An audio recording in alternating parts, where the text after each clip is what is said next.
Here's some fun I had with a legendary broken Grand Valley where no one knows where the track limits are unless you've done hundreds of laps.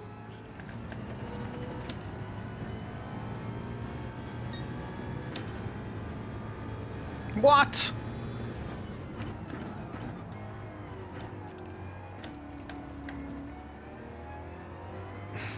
I did.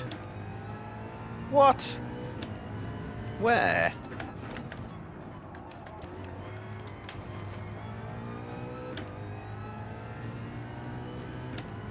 No. It's just like, where is the track limits? Where? Just where?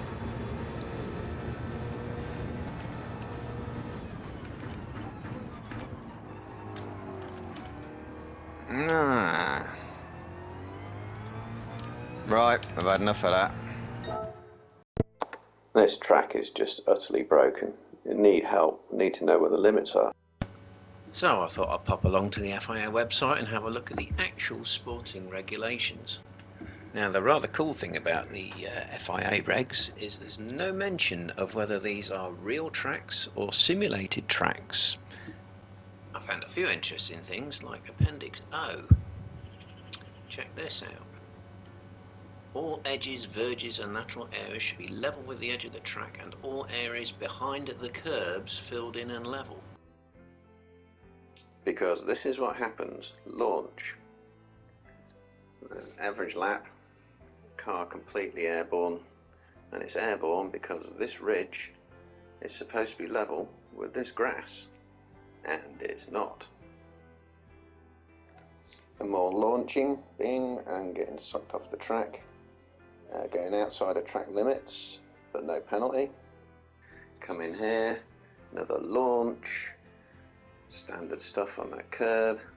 And if you go in and have a look, it's because these areas behind the curbs are not filled in and level, as the directive says. And these curbs are not all the same. They're all slightly different in terms of their height. But you can see that's a huge drop. It's a proper ramp. And then of course we come to the legendary chicane of death.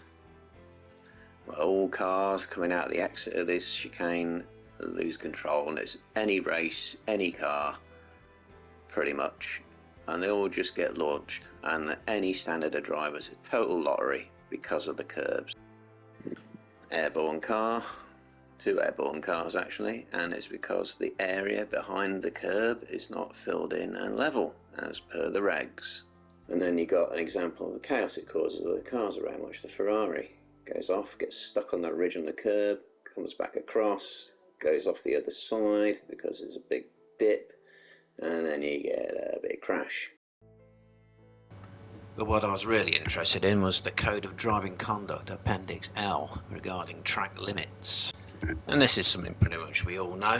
For the avoidance of doubt, the white lines defining the track edges are considered to be part of the track, but the curbs are not. And that's it. There's no more definitions, there's no more ambiguities, there's nothing. It's the white lines. And we all know if you've got a wheel, a couple of wheels inside the white lines or even on it, you're in track limits. Yet of course in Gran Turismo, those track limits change per track. And sometimes you can be right over it, sometimes you can't be.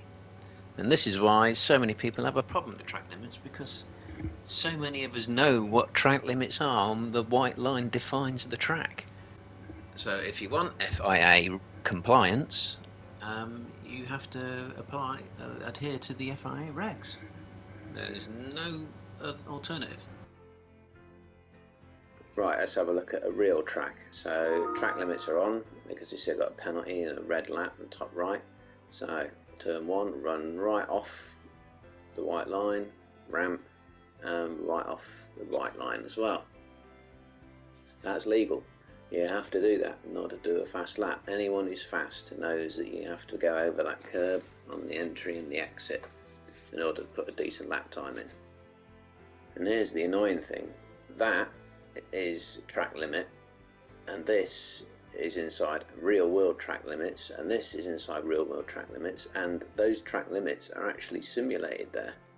If you run over those lines, the game gives you a penalty, as it should. And that's what's so annoying, you have to work it out. This, go right with this curb, that's outside track limits but legal. Off here, that's outside track limits but the game says legal. And here, on off outside track limits and the game says that's legal. And you have to simply work that out. And there you go, oh, that's apparently a really fast lap for this car. No consistency. And then let's have a look at some fictional tracks. This standard line, look at how far inside the white line they are. You can even see the tyre marks on the curbing, is telling you that you should be going there.